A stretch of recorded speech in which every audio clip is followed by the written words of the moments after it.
अच्छा। तो देखिए, आज हम लोग बात करेंगे डेवॉप्स के रियल लाइफ इंट्रोडक्शन के बारे में। डेवॉप्स भी नहीं, आप ये समझिए कि आज के टाइम पे अगर मोस्ट डिमांडिंग कोई फील्ड है, ठीक है, जहाँ पे इंसान आके कुछ कर सकता है, वो आईटी है। ठीक है। अगर इंसान एमसीए किया है, एमटेक किया है, बीटेक जो भी किया हो, मैकेनिकल से हो, सिविल से हो, किसी भी चीज़ से हो, या फिर कोई गवर्नमेंट एग्जाम की तैयारी कर रहा हो, अगर उसकी जॉब कहीं नहीं लगती ना, फिर वो क्या करता है, अगर उसको कोई रास्ता नहीं दिखता तो फिर वो आईटी की तरफ स्विच करता है ना। उसे लगता है कि मैं कुछ प्रोग्रामिंग लैंग्वेज सीख लूंगा, उसे लगता है कि मैं कुछ क्लाउड कंप्यूटिंग वगैरह सीख लूंगा तो मेरा जो करियर है वो अच्छा हो सकता है। तो आईटी की तरफ एंट्री करता है, ठीक है। लेकिन आईटी की तरफ एंट्री करना या किसी इंस्टीट्यूट में जाने से, कोचिंग लेने से, क्योंकि देखो इंस्टीट्यूट में जो लोग पढ़ा रहे होते हैं ना, जो इंस्टीट्यूट में पढ़ाते हैं और जो भी यूट्यूब चैनल्स हैं या कोई ऑनलाइन प्लेटफॉर्म है जहाँ से भी लोग पढ़ते हैं, वहां पे जो पढ़ाने वाला इंसान होता है वो, देखो, या तो वो अपना धंधा चला ले, जो वो बिजनेस कर रहा है ना, क्लास देने का, या तो फिर वो काम करके आगे फिर सिखाता है ना। लेकिन वो लोग काम नहीं करते, वो क्या करते हैं, उन्हें बस पता होता है कि लोगों को क्या चाहिए और उन्हें कैसे समझाना है बस। ठीक है। तो वो लोग आपको बताते हैं बस सिंपल चीजें कि भाई इसी तो इंस्टेंस कैसे बनता है। जैसे एग्जांपल दे रहा हूँ आपको मैं, क्लाउड में एक एडब्ल्यूएस क्लाउड होता है, ठीक है। वहां पे क्या बताते हैं इंस्टीट्यूट वाले या लोग कि ये इसे तो इंस्टेंस ऐसा बनता है, इसका काम ये होता है, ये सारी चीजें। लेकिन वो एग्जैक्ट, मतलब आप ये मानो कि वो सिर्फ 20% ही आपको नॉलेज मिली। 80% जो नॉलेज होती है ना, उसका रियल यूज केस, उस इसी टू इंस्टेंस करने के पीछे का जो मेन मकसद होता है कंपनी का, वो आपको जब आप कंपनी में काम करते हो तभी समझ पाओगे, है ना। तो एक तरीका तो ये है कि आप कंपनी में जाके काम कर लो, लेकिन अभी तो आप कंपनी में काम कर नहीं रहे हो। तो एक तरीका ये होता है कि आप उस इंसान से सीख लो जो ऑलरेडी उस फील्ड में बिलोंग करता है, जो ऑलरेडी उस चीज को कर चुका है ना। तो मैं जो है इस सीरीज में या इन सब चीजों में आपको यही बताने वाला हूँ कि एग्जैक्टली अगर आप कुछ पढ़ रहे हो, कुछ कर रहे हो, तो उसका यूज किस कंपनी में क्या होता है। ठीक है। कल को अगर आप इंटरव्यू देने जाओगे ना, तो वो आपसे बेसिक क्वेश्चन नहीं पूछते। अगर वो आपसे ये भी पूछता है कि व्हाट इज लिनक्स, तो उस लिनक्स के पीछे आपका जो आंसर होना चाहिए वो ऐसा होना चाहिए कि उसे लगे कि हाँ, जब ये मेरी कंपनी में आएगी और जब मुझे लिनक्स, मतलब मेरी कंपनी अगर लिनक्स अडॉप्ट करती है, लिनक्स यूज करती है, तो ये उस टूल को, उस लिनक्स को अच्छे से यूटिलाइज कर पाएगी, अच्छे से उस पर काम कर पाएगी, है ना। ये हर इंटरव्यू सोचता है इंटरव्यू देने से पहले। तो वही चीज है कि आज मैं आपको ये भी बताऊंगा कि एग्जैक्टली आईटी में होता क्या है, क्या हो रहा है। ठीक है। कैसे ये डेवॉप्स आया, कैसे ये क्लाउड आया, कैसी सारी चीजें आई, ठीक है, कैसे इनकी इनकी शुरुआत हुई, ये सब के बारे में आज हम लोग बात करेंगे। स्टार्ट करने से पहले मैं थोड़ा सा आपके बारे में जानना चाहूंगा कि आपका क्या बैकग्राउंड है और आप क्यों आईटी में स्विच करना चाहते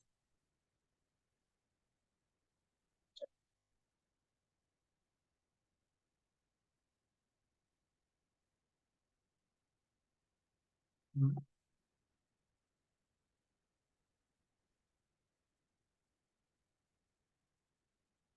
हम्म।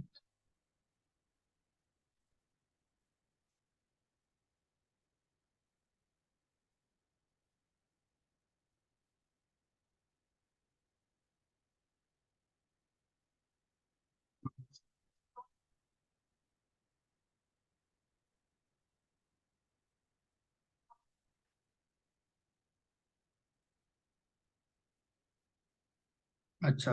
ठीक है। ठीक है, तो आपको अभी किन किन टूल्स की नॉलेज है, मतलब आपने क्या क्या पढ़ रखा है।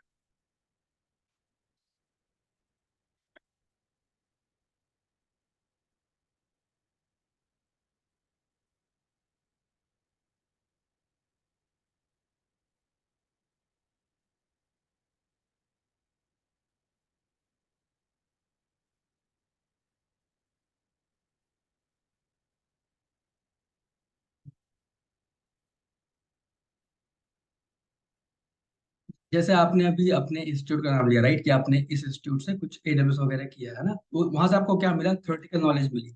मैं वही बोलता हूँ आपको, वही आपको बता रहा हूँ कि जहाँ भी आप पढ़ते हो, जिससे भी आप पढ़ते हो ना, वो इंसान के पास दो रास्ते होते हैं कि या तो वो कंपनी में काम कर ले और फिर आपको पढ़ाए, तो उसको पता होगा कि एग्जैक्टली इंडस्ट्री क्या कर रही है और मैं क्या लोगों को दे रहा हूँ, है ना। एक तरीका होता है कि वो अपना बिजनेस चला रहा है, तो वो तो आपको वही बताएगा ना, जो वो जो उसको पता है, जो उसने कहीं से सीखा है ना। तो यही चीज होती है, इसलिए आपको थ्योरेटिकल नॉलेज मिला, प्रैक्टिकल नहीं मिल पाया। प्रैक्टिकल भी मिलता तो वो प्रैक्टिकल जो इंस्टीट्यूट या जो और लोग कराते हैं, उसमें फर्क होता है उस प्रैक्टिकल करने में जो एग्जैक्टली इंडस्ट्री अडॉप्ट कर चुकी है। क्योंकि देखो, आप कुछ भी पढ़ लो, लेकिन पढ़ने के बाद जब आप कंपनी में जाते हो, जब इंटरव्यू देने के बाद एंट्री करते हो, तो वहां पे जो काम मिलता है ना, वो टोटली डिफरेंट होता है। उनका इंटेंशन, कंपनी का इंटेंशन कुछ और होता है।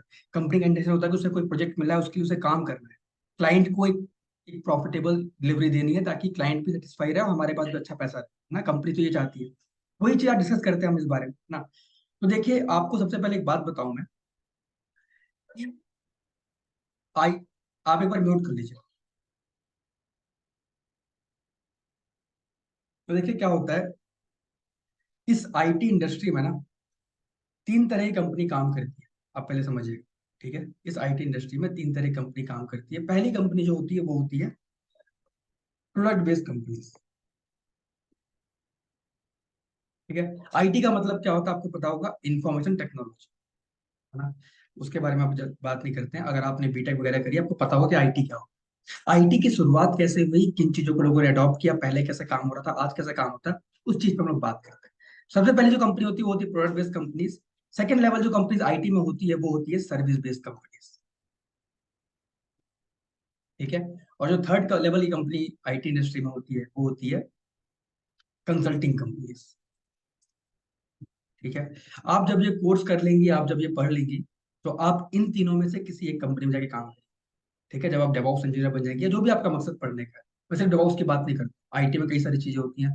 क्लाउड इंजीनियर्स हैं, एमएलओप्स इंजीनियर्स हैं, गिटऑप्स इंजीनियर्स हैं, ठीक है, डेवऑप्स इंजीनियर्स हैं, प्रोग्रामर्स हैं, टेस्टर्स हैं। मल्टीपल डोमेन्स होते हैं। बट यूआई यूएक्स डिजाइनर है, फ्रंट एंड डेवलपर है, बैक एंड डेवलपर है, मल्टीपल डेजिग्नेशन होती है, डेजिग्नेशन। ठीक है, तो आप जब ये सब पढ़ लेते हैं तो आप तीन तरह की कंपनी में काम करने के लायक हो जाते हैं। पहली कंपनी होती है प्रोडक्ट बेस्ड कंपनी, सेकंड होती है सर्विस बेस्ड कंपनी, थर्ड होती है कंसल्टिंग कंपनी।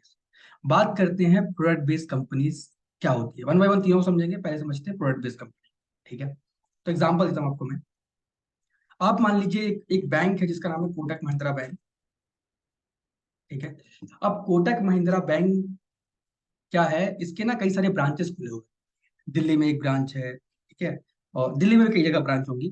नोएडा में भी ब्रांच होगा, गुड़गांव में भी होगा, फरीदाबाद में भी होगा, है ना। दिल्ली में लक्ष्मी नगर में होगा, कनॉट प्लेस में होगा, मल्टीपल प्लेस पे कोटक महिंद्रा बैंक के ब्रांचेस। ठीक है, और ये क्या बोलते हैं कि अगर आपको कोई भी बैंकिंग सर्विस चाहिए तो आप हमारे ब्रांच तक आओ और सर्विस ले लो। जैसे अगर आपको कोई अकाउंट ओपन करना है, आपको किसी को पैसे भेजने हैं, आपको कोई पैसे निकालने हैं, पैसे सेव करने हैं, कुछ भी करना, तो आपको कोटक महिंद्रा बैंक के ब्रांच तक जाना पड़ेगा। वहां पे जाके आपको पैसे सबमिट करने। ठीक है, लेकिन कुछ टाइम के बाद कोटक महिंद्रा बैंक सोचता है कि मेरे पास उतने कस्टमर नहीं आ पा रहे हैं जितने मुझे रिक्वायरमेंट है। क्यों? क्योंकि मेरे क्या है, ब्रांचेस हैं। ठीक है, अगर किसी को कोटक महिंद्रा बैंक की सर्विस चाहिए, भले बैंक अच्छा हो, अगर उसकी सर्विस चाहिए तो उसे कोटक महिंद्रा के ब्रांच तक जाना पड़ेगा, वरना वो सर्विस नहीं ले पाएगा। तो कोटक महिंद्रा बैंक सोचता है कि इसके लिए मुझे क्या करना चाहिए। ठीक है, तो कोटक महिंद्रा बैंक क्या करेगा, मार्केट में जाएगा, लोगों से बात करेगा कि ऐसा क्यों हो रहा है। कुछ लोग उसे करेंगे सजेस्ट कि शायद इसलिए क्योंकि आपके साथ में और भी कई बैंक है, लाइक एक्सिस बैंक है, एचडीएफसी बैंक है, और भी कई बैंक है जिन बैंकों की ऑनलाइन वेबसाइट्स भी हैं, जिन बैंकों के एप्लीकेशंस भी हैं। मतलब अगर किसी को एक्सिस बैंक या एचडीएफसी बैंक की सर्विस चाहिए, तो लोग उस बैंक के एप्लीकेशन में जाके या उसके वेबसाइट पे जाके काम कर लेंगे, अपनी अपना काम कर लेंगे। ठीक है, लेकिन आपके में ब्रांच आना पड़ेगा, यही बस डिफरेंस है। मतलब लोग घर बैठ के भी वो काम कर सकते हैं बाकियों बैंक में, जो आप में नहीं कर सकते। तो कोटक महिंद्रा बैंक बोलता है कि ये बात तो सही है। तो उसने प्लान किया कि क्यों ना मेरा भी एक वेबसाइट हो, मेरी भी एक एप्लीकेशन हो। ठीक है, तब उसके बाद क्या होगा कि मेरे जो कस्टमर्स होंगे वो घर बैठे भी मेरी सर्विस ले पाए। ठीक है, मतलब ऑनलाइन भी सर्विस मेरी ले पाए। तो कोटक महिंद्रा बैंक क्या करेगा, पहले किसी से कंसल्ट करेगा, किसी से बात करेगा कि भाई कैसे साइट बनती है, कैसे एप्लीकेशन बनती है। तो उस केस में कोटक महिंद्रा बैंक क्या करेगा, किसी कंसल्टिंग कंपनीज के पास जाएगा। और मार्केट में अगर टॉप 5 कंसल्टिंग कंपनीज की बात करूं आज के टाइम पे, तो ये कंसल्टिंग कंपनीज है, इनके पास जाएगा। ठीक है, 5 कंसल्टिंग कंपनी की बात करूं जो टॉप में चलती है, वो है, पहला है आपका ई एंड वाई। ठीक है, पहली आपकी है ई एंड वाई। दूसरा आपका है पीडब्ल्यूसी। तीसरा है केपीएमजी। ठीक है, ऐसे दो दो तीन और। ठीक है, तो मैं मानता हूँ कि Kotak Mahindra bank E and Y के पास जाके बोलता है, मान लो ई एंड वाई के पास वो आया कंसल्टिंग कंसल्ट करने के लिए, ई एंड वाई के पास आके बोलता है कि एक्चुअली मुझे एप्लीकेशन अपनी बनानी है, अपनी एक वेबसाइट चाहिए, मेरा एक प्लान है। तो मुझे आप बताइए, क्योंकि आप कंसल्टिंग कंपनी से आप लोगों को कंसल्ट कर रहे हैं, तो आप मुझे बताइए कि मेरी एप्लीकेशन बनाने में या मेरा वेबसाइट बनने में क्या क्या प्रोसेस होगा, मुझे क्या करना पड़ेगा, कैसे बना सकता हूँ। तो ई&वाई बोलेगा कि आप मुझे बताइए आपको साइट कैसे चाहिए। तो कोटक महिंद्रा बैंक गूगल में जाएगा और एक रेफरेंस साइट खोल के दिखाएगा। जैसे मान लो वो खोलता है एक्सिस बैंक की साइट, यहाँ पे वो सर्च करता है एक्सिस बैंक, ऐसे सर्च किया, एंटर किया, और उसको साइट दिखा रहा है कंसल्टिंग कंपनी मतलब ई&वाई को, कि भाई ऐसी साइट चाहिए जहाँ पे मेरा बिजनेस का पेज हो, ठीक है, जहाँ पे मेरा अ, ये ये एनआईए का पेज हो, जहाँ पे अबाउट अस का पेज हो, सपोर्ट का पेज हो, ठीक है, जहाँ पे लोग लॉग इन कर पाए, अपना अकाउंट ओपन कर पाए ऑनलाइन, अपना कोई किसी को पैसे भेजने ट्रांसफर कर पाए ऑनलाइन, सब कुछ काम ऑनलाइन कर पाए, मुझे ऐसी कोई साइट चाहिए। तो ई&वाई क्या बोलेगा, अच्छा ठीक है, मतलब आपको ओवरऑल एक्सिस बैंक की तरह साइट चाहिए, बस थोड़ा बहुत डिफरेंस होना चाहिए ताकि सेम मैच ना करे। तो तो कोटक महिंद्रा बैंक बोलता है हाँ सही, ऐसे कुछ चाहिए मुझे। तो जब ये चीजें वो उससे पूछ लेगा, जब ये कंसल्टिंग हो जाएगी, तो ई&वाई क्या बोला कोटक महिंद्रा बैंक को, मुझे 2-3 दिन का टाइम दो, मैं देखता हूँ कि एक्सिस बैंक की साइट कैसे बनी, किस लैंग्वेज में बनी, क्या क्या चीजें हुई है, फिर आपसे बात कर। तो बैकएंड में जाके ई&वाई अपने रिसर्च एंड डेवलपमेंट टीम को बोलेगा। कंपनी में टीम्स होती हैं मल्टीपल, उसमें से एक टीम होती है रिसर्च एंड डेवलपमेंट वाली, ठीक है, R&D टीम होती है। वो जाएगी और बैकएंड में जाके एक्सिस बैंक या और भी जितनी बैंक की साइट होती है उसके बारे में जाके पता करेगी भाई वो साइट कैसे बनी, किस लैंग्वेज को यूज किया गया, बैकएंड में कौन सा लैंग्वेज यूज किया, लैंग्वेज मतलब प्रोग्रामिंग लैंग्वेजेस लाइक पाइथन, जावा, ठीक है, और ये PHP वगैरह, ये सब चीजें होती हैं। तो ई&वाई पैकेट में पता कर रहा है कि एक्सिस बैंक जैसी साइट कैसे बनी, किस लैंग्वेज में बनी, कहाँ पे होस्ट करी गई है, ठीक है, कितने सर्वर में बनी हुई है, सब पता करता है। पता करने के बाद 3 दिन के बाद दोबारा कोटक महिंद्रा बैंक को बुलाता है और बोलता है कि सर देखिए जो एक्सिस बैंक की साइट है वो ना, उसकी जो डेवलपमेंट हुई है वो हुई है जावा लैंग्वेज, ठीक है, और जावा में भी उन्होंने लाइब्रेरीज वगैरह यूज की है, जैसे बैकएंड के लिए उन्होंने नोड जेएस यूज किया हुआ है, मैं एग्जांपल दूं, ठीक है, और फ्रंट एंड के लिए उन्होंने क्या किया हुआ है, रिएक्ट जेएस यूज किया। आप ये समझिए कि उन्होंने बस जावा लैंग्वेज यूज करी, दैट्स, ठीक है। उसके बाद ये हो गया डेवलपमेंट के बारे में। उसके बाद उन्होंने क्या, वो बोलते हैं कंसल्टिंग कंपनी बोल रही कोटक महिंद्रा बैंक से कि सर उन्होंने डेवलपमेंट के जावा वगैरह यूज किया है, और जब डेवलपमेंट हो गई तो होस्टिंग वगैरह उन्होंने अपनी क्लाउड पे नहीं करी, मतलब क्लाउड वगैरह चलो मान लो अभी आ गया, मैं पहले की बात करूंगा 10-20 साल पहले की बात, तब क्लाउड वगैरह नहीं था, 10 साल पहले की बात। तो उन्होंने बोला, कंसल्टिंग कंपनी बोल रही कोटक महिंद्रा बैंक से कि जो उन्होंने होस्टिंग वगैरह करी हुई है वो करी है ऑन प्रेमिसेस में, मतलब ऑन प्रेम, ठीक है। अब ये ऑन प्रेम टर्म जो है वो एकदम नया है, एकदम यूनिक है कोटक महिंद्रा बैंक की, ठीक है, जावा भी नई चीज है उसकी। तो उसने बोला ठीक है सर, आपने मेरे को बता दिया कि जावा में कोडिंग हुई है और ऑन प्रेम में होस्टिंग हुई है, मैं समझ गया, लेकिन सर मुझे जावा और ऑन प्रेम के बारे में कुछ भी नहीं पता, आप मुझे बताइए कि मैं कैसे इसमें काम कराऊं, मतलब कैसे अपना काम स्टार्ट करूं।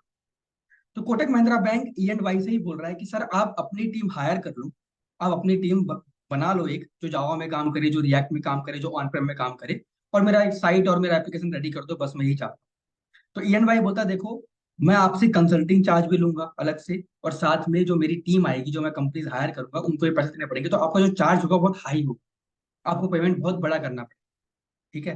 तो उन्होंने बोला, ई&वाई बोल रहा है कि आप एक काम करो, मार्केट में जाओ, कई सारी ऐसी कंपनी हैं जो कॉन्ट्रैक्ट लेके उस पर काम कर देती है, जिसको हम लोग सर्विस बेस्ड कंपनी बोलते हैं, हिंदी में बोलूँ तो ठेकेदार।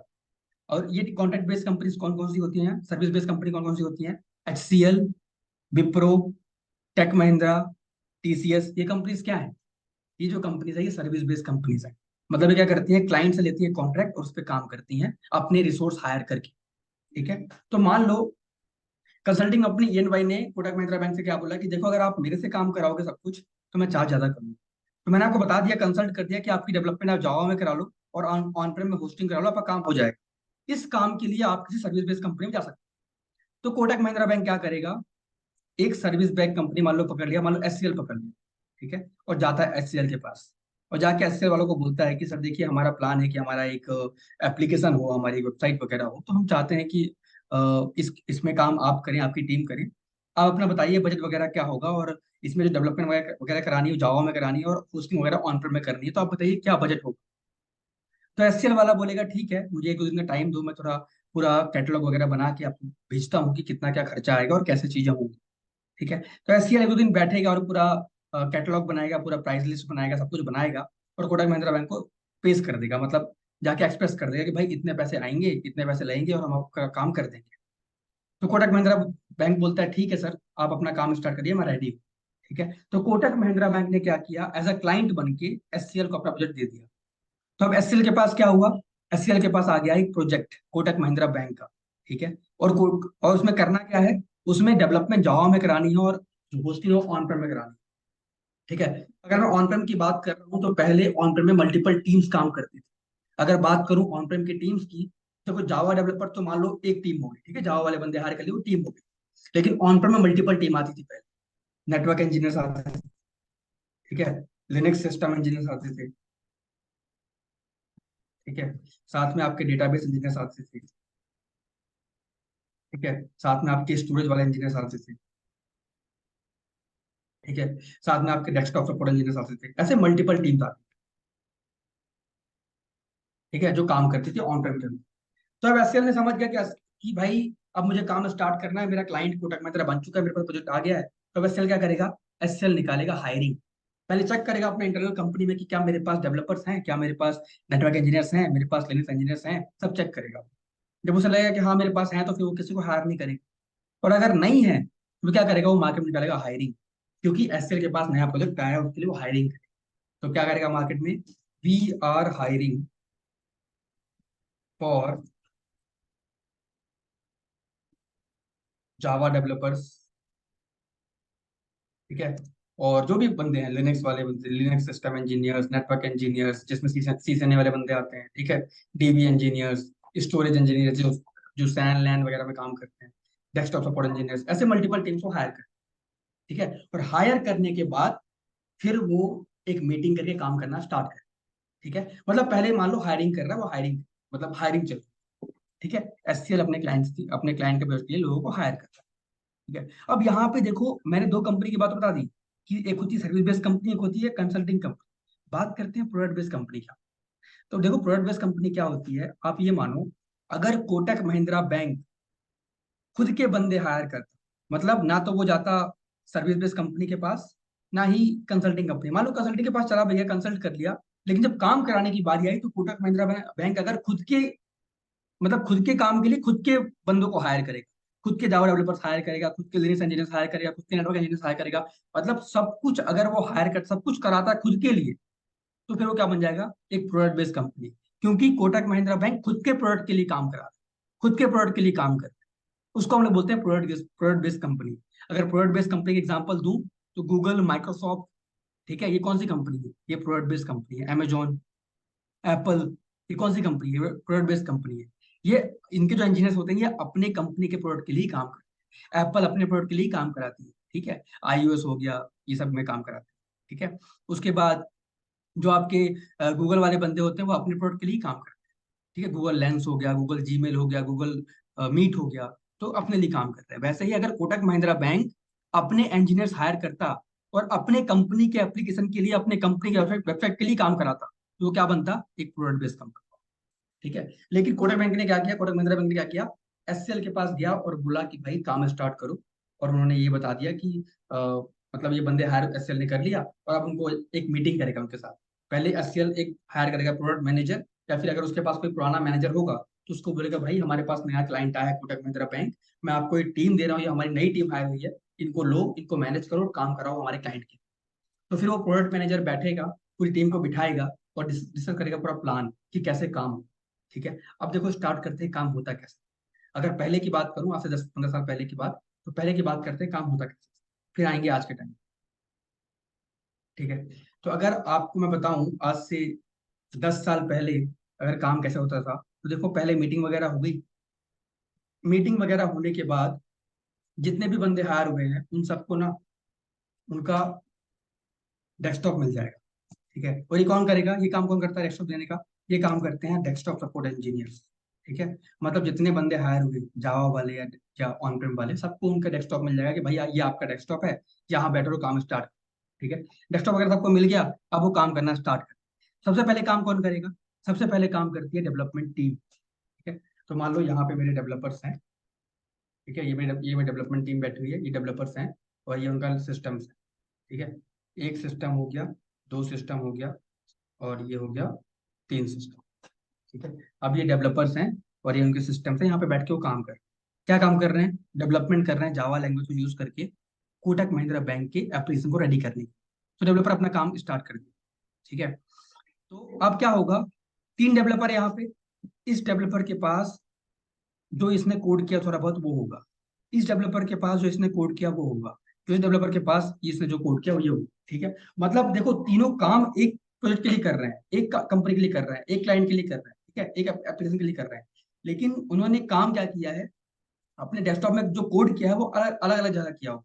ठीक है, अगर 3 डेवलपर हैं तो कोड 3 डिफरेंट सिस्टम में 3 डिफरेंट तरीके से रखा गया।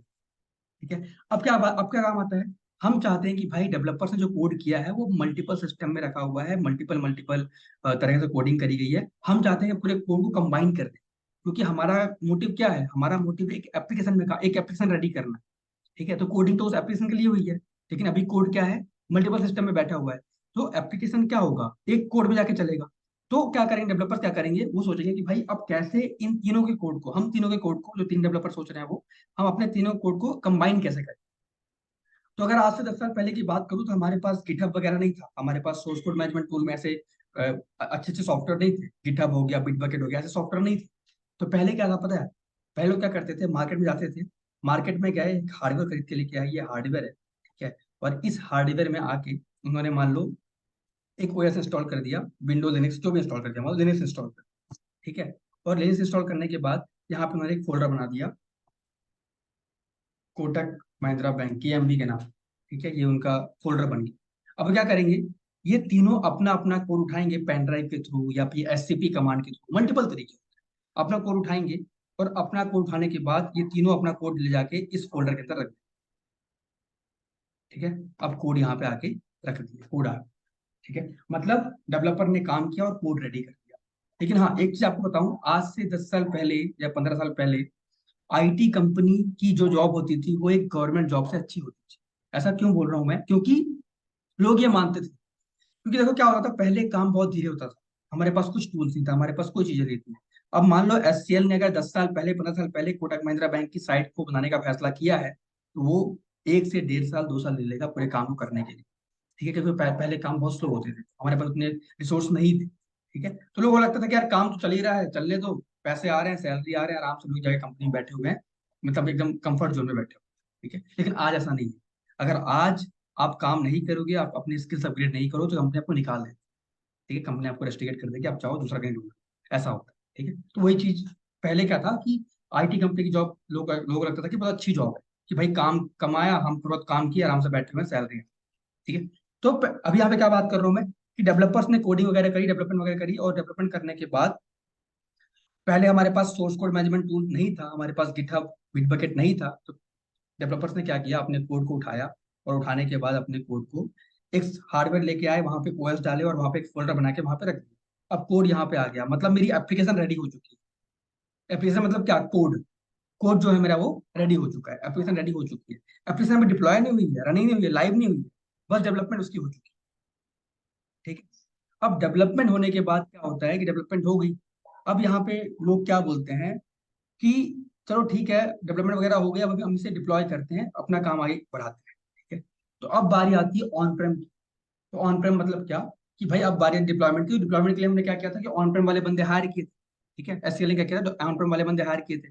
तो अब कैसे डिप्लॉयमेंट होगी वो समझते हैं। अब क्या होगा, सबसे पहले डिप्लॉयमेंट्स करने के लिए एससीएल को एक इंफ्रास्ट्रक्चर रेडी करना पड़ेगा। ठीक है, इंफ्रास्ट्रक्चर में क्या क्या होता है, डेटाबेस हो गया, नेटवर्क डिवाइसेस हो गए, नेटवर्क्स हो गया पूरा, ठीक है, सर्वर्स मतलब मशीनें क्रिएट करना, मशीन लगाना, हार्डवेयर लेके आना, मल्टीपल काम करना पड़ता है। ठीक है, अब मान लो सब कुछ लेके आ गए, मतलब मान लो 6 डिवाइस नेटवर्क के ले आए, ठीक है, राउटर स्विच वगैरह मिला के, कुछ सर्वर्स ले आए, कुछ डेटाबेस ले आए, कुछ स्टोरेज ले आए, सब ला लिए। अब लाने के बाद उन्हें कोई सिस्टमेटिक अगर रखना पड़ेगा ना, ऐसा थोड़ी कि कहीं भी एक चीज कहीं रख दी, एक चीज कहीं रख दी, है ना। तो उसके लिए लोग क्या करते हैं, सबसे पहले क्या करते हैं, एक बिल्डिंग रेंट पे लेते हैं, या फिर अगर बिल्डिंग कोई उनकी होगी तो वहां पे जाके सब लगा देंगे। अगर नहीं है तो क्या करेंगे, वो एक बिल्डिंग रेंट पे लेंगे, ये बिल्डिंग है हमारी। ठीक है, ये उसकी बिल्डिंग है। और अब क्या होगा, इस बिल्डिंग के अंदर पहले एससीएल रेंट लेगा बिल्डिंग का, उसके बाद रेंट पे लेगा बिल्डिंग, उसके बाद एससीएल इस बिल्डिंग के अंदर अपना काम स्टार्ट करेगा। ठीक है, क्या काम करेगा एससीएल, कि अपने नेटवर्क इंजीनियर को बोलेगा भाई अपना नेटवर्किंग वाला काम करो, लिनक्स वाले बंदों को बोलेगा भाई अपने लिनक्स वाला काम करो, जो भी बंदे जो हायर किया उनको बोलेगा भाई अपना अपना काम स्टार्ट करो। सबसे पहले कौन काम करेगा, सबसे पहले काम करेगा नेटवर्क इंजीनियर। वो यहाँ पे एक नेटवर्क लगाएगा पहले। ठीक है, एक नेटवर्क लेगा जिस नेटवर्क के ऊपर पूरा इंफ्रा खड़ा होगा। ठीक है, नेटवर्क में क्या होता है, जैसे मान लो नेटवर्क में उन्होंने एक नेटवर्क डिसाइड किया, और नेटवर्क में जो उन्होंने रेंज लिया, जो एक मतलब एक नेटवर्क बनाया, एक आईपी ली, अब ये मानो वो लिए, मान लो 172.30.0.0/60, ये उन्होंने आईपी ली, ये उनका नेटवर्क है। अब इस नेटवर्क के ऊपर ही पूरा उनको इंफ्रा खड़ा करना है, ठीक है। उसके बाद यहाँ पे एसएल की टीम होगी, जो नेटवर्क वाली टीम होगी, वो क्या करेगी, राउटर लगाएगी, स्विच लगाएगी, मल्टीपल चीजें लगाएगी, ठीक है। उसके बाद जब ये सब हो गया, उसके बाद आप यहाँ पे लगाएंगे हार्डवेयर, जहाँ पे आप एप्लीकेशन को डिप्लॉय करोगे, मतलब चलाओगे, लाइव करोगे, है ना। उसके बाद बैकएंड लगाओगे, डेटाबेस सर्वर, एक डेटाबेस लगेगा यहाँ पे, ठीक है। उसके बाद लगाओगे स्टोरेज, जहाँ पे आप डेटा वगैरह स्टोर करोगे, स्टैटिक डेटा हो गया, कुछ मीडिया फाइल, कुछ इमेज फाइल हो गई, वो कहाँ स्टोर करोगे, लॉग कहाँ स्टोर करोगे, तो स्टोरेज में करोगे। ऐसे क्या हुआ कि मल्टीपल डिवाइस लाके आप ये एक बिल्डिंग के अंदर लगा दें, ठीक है। बिल्डिंग मतलब क्या, प्रेमिसेस, प्रेमिसेस के अंदर, ठीक है, इसलिए उसको बोलते हैं ऑन प्रेमिसेस, ठीक है। मतलब आपने अपना जो इंफ्रा लगाया वो खुद से लगाया और एक बिल्डिंग के अंदर लगाया, इसको हम लोग क्या बोलते हैं, ऑन प्रेमिसेस डेटा सेंटर, ठीक है। या फिर आप उसको भी बोल सकते हो कि ऑन प्रेमिसेस इंफ्रास्ट्रक्चर, ठीक है। ये उन्होंने लगा दिया। अब यहाँ पे देखो मल्टीपल टीम काम कर रही है, यहाँ पे नेटवर्क इंजीनियर अपना काम कर रहे हैं, यहाँ पे डेस्कटॉप सपोर्ट इंजीनियर अपना काम कर रहे हैं, ठीक है। अपने लिनक्स वाले बंदे यहाँ अपना काम कर रहे हैं, जैसे मान लो डेवलपमेंट जावा में हुई है, तो लिनक्स वाले बंदों का काम है ये यहाँ पे आना, ठीक है। उबंटू वगैरह जो भी ओएस होगा, रेड हैट वगैरह जो भी यूज कर रहे हैं, उसे इंस्टॉल करना, इंस्टॉल करने के बाद वहाँ पे फोल्डर्स वगैरह रेडी करना, ठीक है। कुछ डिपेंडेंसी होगी वो इंस्टॉल करना, मान लो जावा का पैकेज इंस्टॉल करना, ठीक है। उसके बाद एक, क्योंकि भाई वेबसाइट वेबसाइट इंस्टॉल करनी है, वेबसाइट रन करनी है, तो उनको एक वो इंस्टॉल करना पड़ेगा, क्या बोलते हैं, वेब सर्वर, ठीक है। तो मार्केट में मल्टीपल वेब सर्वर हैं साइट को रन करने के लिए, जैसे अपाचे हैं, एनजिनिक्स हैं, टॉमकैट है। जैसे मान लो उन्होंने एनजिनिक्स इंस्टॉल कर लिया, तो ये काम काम कौन करेगा, ये लिनक्स वाले बंदे काम करेंगे, ठीक है। वैसे डेटाबेस वाले बंदे जो होंगे बैकएंड में, वो अपना टेबल वगैरह क्रिएट करेंगे, ठीक है। डेटाबेस कनेक्टिविटी वगैरह बनाएंगे सर्वर के साथ, ये सारा काम डेटाबेस वाले बंदे काम काम करेंगे, ठीक है। उसके बाद स्टोरेज वाले बंदे होंगे, वो सैन वगैरह बांटेंगे, लैन वगैरह करेंगे, जो भी कॉन्फ़िगरेशन होती है वो सैन वाले बंदे करेंगे। तो इस तरीके से मल्टीपल टीम ऑन प्रेम में काम करें, ठीक है। अब मान लो काम हो गया, सब कुछ हो गया, अब बारी आती डिप्लॉयमेंट। तो देखो ये लिनक्स सर्वर था और ये भी लिनक्स सर्वर है, अब बारी आती कोड डिप्लॉय कर। तो पहले हमारे पास इतना अच्छा डिप्लॉयमेंट प्रोसेस नहीं था, जैसे आज है ना, जेनकिंस में पाइपलाइन रन कर दी, डिप्लॉय हो गया, मल्टीपल चीजें आज हमारे पास, पहले ऐसा नहीं था। तो पहले कोड डिप्लॉय करना है तो लिनक्स के लोग कमांड यूज करते थे, एससीपी वगैरह, ठीक है। एससीपी यहाँ से रन किया, इस सर्वर का एड्रेस दिया, देखो सर्वर का एड्रेस यहाँ पर दे दिया, और एंटर मार दिया, एंटर होते क्या हुआ, कोड यहाँ से उठा, इस फोल्डर से उठा और यहाँ जाके आ गया। उसके बाद लिनक्स वाले बंदे क्या करेंगे, इसमें आके कॉन्फ़िगरेशन करना, वी होस्ट वगैरह क्रिएट करना, मल्टीपल जो काम होता है वो करेंगे। और करने के बाद नेटवर्क इंजीनियर क्या करता है, यहाँ पे पब्लिक आईपी वगैरह लगा देता है इस सर्वर के साथ, तो पब्लिक आईपी वगैरह मिल जाएगी। उसके बाद लिनक्स वाले बंदे सब सब कुछ कर देंगे और बोलेंगे भाई साइट एकदम लाइव हो चुकी, मतलब लॉन्च हो चुकी है, टेस्ट कर लेते हैं। फिर वो आईपी वगैरह जो मिली होगी पब्लिक आईपी, उसे लेंगे और गूगल में हिट करेंगे। अगर साइट चल गई तो काम हो गया। और चलने का क्या करेंगे, अभी तो आईपी पे साइट चल रही है, बाद में क्या होता है उसको मैपिंग करना, तो जाके फिर वो उसको डोमेन नेम से मैप करेंगे, जैसे मान लो कोटक महिंद्रा बैंक .com, उससे मैप कर दिया। और मैप करने के बाद क्लाइंट को बोला भाई ये पकड़ो आपकी साइट, और आपकी साइट रेडी है, ठीक है। मतलब इतना पहले काम होता था, इस तरीके से पहले लोग काम करते थे, जब शुरू शुरू में आईटी आया था तब, ठीक है। अब मान लो काम हो गया और क्लाइंट को उसकी साइट मिल गई, कोटक महिंद्रा बैंक मिल गया, उनकी साइट मिल गई। अब क्लाइंट बोलता अच्छा साइट बन गई है, सब अच्छा लगा उसे, और उसने क्या किया, उस साइट के लिए मार्केट में जाके, मतलब अनाउंस कर दिया कि मेरी साइट भी आ चुकी है, अगर आपको कोई सर्विस लेनी है कोटक महिंद्रा बैंक की, तो आप ऑनलाइन घर बैठे भी ले सकते हो, या आप कहीं चले जाओ पास में किसी साइबर कैफे वगैरह में, वहां पर जाके आप काम कर सकते हो, कोटक महिंद्रा बैंक की सर्विस ले सकते हो, ठीक है। सब बढ़िया हो गया। कुछ टाइम के बाद क्या हुआ कि जब कोटक महिंद्रा बैंक में लोग अपना मतलब काम करना स्टार्ट किए, मतलब उसके एप्लीकेशन जाके यूज करना स्टार्ट किए, उसकी वेबसाइट यूज करना स्टार्ट किए, तो उसमें बहुत सारे ड्रॉबैक्स निकले, बहुत सारे बग्स निकले। कि कोई बोल रहा है कि भाई जब मैं पेमेंट कर रहा हूँ तो पेमेंट कहीं और जा रही है, ठीक है। कोई बोल रहा है भाई पेज लोड नहीं हो पा रहा है, कोई बोल रहा है भाई सब कुछ तितर बितर है, मतलब कुछ भी सही सा साइट नहीं बनी है, कुछ भी काम अच्छे से नहीं हो पा रहा है, ठीक है। तो लोग साइट को यूज करना कम कर दिए। जब कम कर दिए तो कोटक महिंद्रा बैंक सोचता है कि यार मैंने इतना पैसा दे दिया, इतना पैसा इन्वेस्ट कर दिया, उससे कुछ प्रॉफिट तो हुआ नहीं साइट बनाने से। तो वो चीज क्लाइंट को बुरी लगी, मतलब जो क्लाइंट था कोटक महिंद्रा बैंक उसे बुरी लगी, ठीक है। मैं देखो कोटक महिंद्रा बैंक सिर्फ एग्जांपल दे रहा हूँ, ये कहानी यूएस की भी हो सकती है, ठीक है। अब मान लो जब ये चीज बुरी लगी, तो यूएस में एक ऑर्गेनाइजेशन है NIST, national institute of standard technology, NIST, ठीक है। अब जब चला पता कोटक महिंद्रा बैंक को कि भाई मैंने इतना खर्चा कर दिया, इतना काम करा लिया, तो वो सोचा कि मैं क्यों एचसीएल के पास दोबारा जाऊं बहस करने, क्योंकि उसने तो अपना काम कराया है, उसको लगा कि उसने काम किया है। लेकिन फिर भी ये चीजें आई हैं, प्रॉब्लम आई है। ये प्रॉब्लम इसलिए आई है क्योंकि सब कुछ बहुत देर ले लिया, बहुत टाइम ले लिया, सब कुछ मैनुअल हो रहा है, उसे लगा क्लाइंट को। तो क्लाइंट जाता है एनआईएसटी के पास। एनआईएसटी क्या है? एक ऑर्गेनाइजेशन है यूएस की। आप ये मानो सुप्रीम कोर्ट की तरह, कि आईटी में होने वाला कोई भी डिसीजन एनआईएसटी ही लेता है। ठीक है, वही डिसाइड करता है कि ये चीज होनी चाहिए कि नहीं होनी चाहिए। उसका फुल फॉर्म होता है national institute of standard technology. ठीक है, ये होता है उसका full form। तो क्लाइंट गया एनआईएसटी के पास जाके बोलता है कि सर, बहुत बड़ी प्रॉब्लम चल रही है मार्केट में। वही प्रॉब्लम ये है कि मैंने अभी रिसेंटली अपनी साइट बनवाई, अपनी एप्लीकेशन बनवाई, जिसमें 2 साल का समय लग गया, मैंने 2-3 करोड़ रुपए भी दे दिए। ठीक है, सर्विस प्रोवाइडर को। लेकिन आज अगर मैं अपनी साइट यूज कर रहा हूँ तो बहुत प्रॉब्लम हो रही है, बहुत चीजें, मतलब लोग जो कस्टमर यूज कर रहे हैं वो बहुत सारी शिकायतें कर रहे हैं, इतना पैसा खर्च करने के बाद मेरा काम सही से नहीं हुआ। तो एनआईएसटी बोलता है ठीक है, और इसके लिए हमें क्या करना चाहिए? तो कोटक महिंद्रा बैंक बोलता है कि सर, पहले आप समझिए कि मार्केट काम कैसे कर रहा है। पहले उसे देखते हैं, समझते हैं, उसके बाद फिर आप डिसीजन लीजिए कि आगे क्या करना चाहिए, कैसे चीजें होनी चाहिए। तो एनआईएसटी जब चला पता कि मार्केट के काम को जानना चाहिए, समझना चाहिए, और कुछ नया इंप्लीमेंट, नई चीजें लेके आनी चाहिए।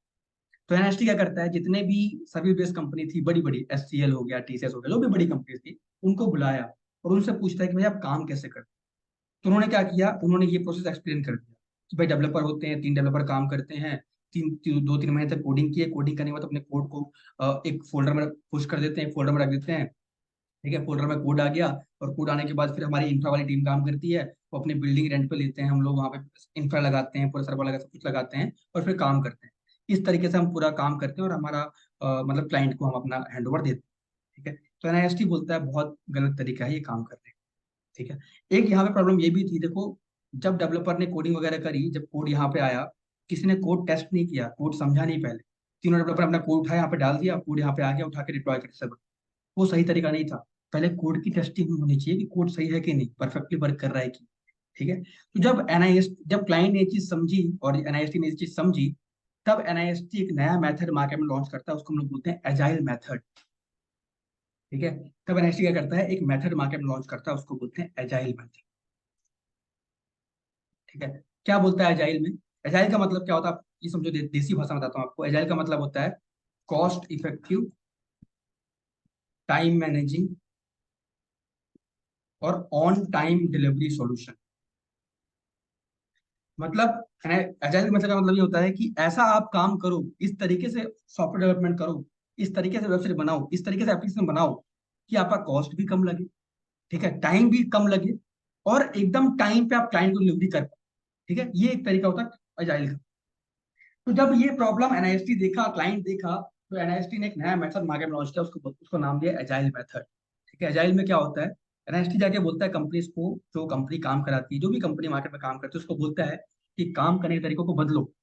क्या तरीका होना चाहिए? तो उसने ये बोला, देखो, डेवलपर यहाँ पे 3 काम कर रहे हैं। ठीक है, उसमें से डेवलपर 2 ही काम कराओ, एक डेवलपर को यहाँ पे बिठा दो, जहाँ पे सर्वर में आप कोड रख रहे हो वहां पे एक डेवलपर को बिठा दो, और उसको बोलो कि भाई जब कोड आए तो ये तेरी तेरी रिस्पॉन्सिबिलिटी है कि कोड को तू टेस्ट करेगा कि कोड परफेक्ट है कि नहीं।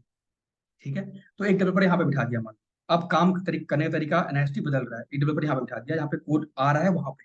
ठीक है, यहाँ पे बैठ के आप टेस्टिंग करो। ठीक है, तो एनएसटी ने काम करने का तरीका बदलने लगा, स्टार्ट कर दिया। क्या स्टार्ट कर दिया? बोला भाई डेवलपर यहाँ पे 2 ही काम करेंगे, अगर 10 है तो मान लो 8 काम करेंगे, 2 डेवलपर काम करेंगे, 2 डेवलपर टेस्टिंग करेंगे कोड। ठीक है, तो 8 डेवलपर यहाँ पे, 2 डेवलपर यहाँ पे काम करना स्टार्ट कर दिए। और उनसे ये बात बोला कि देखो, 2 महीने का वेट मत करो, कि 2 महीने जब पूरे होंगे तब मैं यहाँ पे कोड डालू। आप सुबह से शाम तक काम करते हो, रात शाम को 6 बजे जब आप ऑफिस बंद करते हो, अपने कोड को यहाँ पे पुश करो और फिर घर जाओ। ठीक है, जब ये तरीका आया, तो डेवलपर ऐसा काम करना स्टार्ट कर दिया। डेवलपर डेली काम करे, सुबह शाम को कोड पुश करके जाए, और ये भी डेली काम करे, शाम को कोड पुश करके जाए। और ये जो डेवलपर है, इसको नाइट शिफ्ट दे दी, भाई नाइट, रात भर तो टेस्टिंग करेंगे। तो इसको नाम दे दिया टेस्टर, डेवलपर जो भी नाम दिया होगा, फिर रात को बैठ के टेस्टिंग कर। इस तरीके से जो टाइम वगैरह था, जो काम करने का तरीका था, वो थोड़ा एनएसटी ने चेंज कर दिया। ठीक है, यहाँ तक चीजें सही थी, मतलब डेवलपमेंट साइड तरफ की चीजें सही थी, कि भाई कोड की टेस्टिंग होने लगी, टाइम लोग मैनेज करने लगे। ठीक है, डेवलपर सही से काम करने लगे, डेवलपर डेली कोड करके डेली पुश कर रहा है। तो इस तरह का काम, जो इस तरह का काम था, वो डेव साइड जो काम था, वो जो तरीका था वो अच्छा हो गया। ठीक है, जो डेवलपर का काम था वो सही हो गया। लेकिन जो ऑपरेशंस वाले प्रोसेस थे, जो ये वाला काम था, इसमें अभी भी उतना टाइम लग रहा था। क्योंकि भाई आप बिल्डिंग रेंट पे ले रहे हो, पैसा लगेगा। ठीक है। उसके बाद आप डिवाइसेस खरीद के लेके आ रहे हो, डिवाइस बहुत महंगे होते हैं, 2 लाख 3 लाख के, पैसा लगेगा। ठीक है। सर्वर खरीद के लेके आ रहे हो, महंगे होते हैं, पैसा लगेगा। उसके बाद मल्टीपल टीम बिठा के रखे हो। ठीक है। नेटवर्क इंजीनियर्स हैं, सिस्टम इंजीनियर्स हैं, मल्टीपल टीम्स। तो जब ये चीज देखा एनआईएसटी बोला कि यहाँ पे क्या चेंजेस किया जाए। तो यहाँ पे एनआईएसटी वालों ने बोला कि अच्छा एक बात बताओ, क्या लिनक्स वाले बंदे नेटवर्किंग वाला काम कर सकते हैं? तो लिनक्स वाले बंदों ने बोला हाँ कर सकते हैं। एनआईएसटी ने पूछा कि क्या लिनक्स वाले बंदे स्टोरेज वाला काम कर सकते हैं? तो लिनक्स वाले बंदों ने बोला हाँ कर सकते हैं। एनआईएसटी ने बोला कि क्या लिनक्स वाले बंदे डेस्कटॉप वाला काम कर सकते हैं? तो लिनक्स वाले बंदों ने बोला हाँ हम कर सकते हैं। मतलब जो पहले मल्टीपल टीम बिठा के कंपनी रखती थी, network engineers, desktop support engineers, storage engineers, उन सबको कंपनी बोलती है कि भाई इतने मल्टीपल टीम्स हायर मत करो। ठीक है। एक टीम हायर करो, लिनक्स की टीम हायर करो, लिनक्स वाले बंदों को ही बोलो कि ये सारा काम वही कर ले। आप ऐसे मल्टीपल टीम क्यों हायर करते हो? तो टीम्स के लेवल पे या फिर रिसोर्स के लेवल पे एनआईएसटी ने यहाँ पर सजेशन दिया कि आप इस तरीके से काम कर सकते हैं। ठीक है। तो अब क्या हुआ, अब यहाँ पे एक लिनक्स वाला इंजीनियर और एक डीबी वाला इंजीनियर, ठीक है, डीबी लिनक्स, और आप मान लो यहाँ पे एक आध टीम और होती होगी। अब ये दो दो तीन टीम मिलकर अपना ऑन प्रेम वाला काम कर रही है, और यहाँ पे तो काम सॉल्यूशन मिल ही गया था। ठीक है। लेकिन फिर भी जो टाइम था वो उतना नहीं बच पाया। टाइम अभी भी उतना थोड़ा बहुत लग रहा था, और रिसोर्स भी उतना वेस्ट हो रहा था, पैसा उतना भी लग रहा था। सॉल्यूशन आया लेकिन उतना नहीं आया। ठीक है। तो एजाइल मेथड को और स्ट्रॉन्ग करने के लिए एनआईएसटी ने क्या किया, एनआईएसटी ने अपने यूएस में जो कुछ कंपनीज थी उनसे बात करने की कोशिश करी, कि वो कुछ बड़ी कंपनी जो अच्छे से काम कर रही थी उनसे बात करने की कोशिश करी कि वो कैसे काम करे। ठीक है। तो वहां पे उन्हें एक कंपनी मिली, गिटहब वाली। इसको मैं क्लीन करता हूँ और दोबारा आपको एक्सप्लेन करता हूँ। नई चीज, डेवऑप्स की एग्जैक्ट चीज अब आई।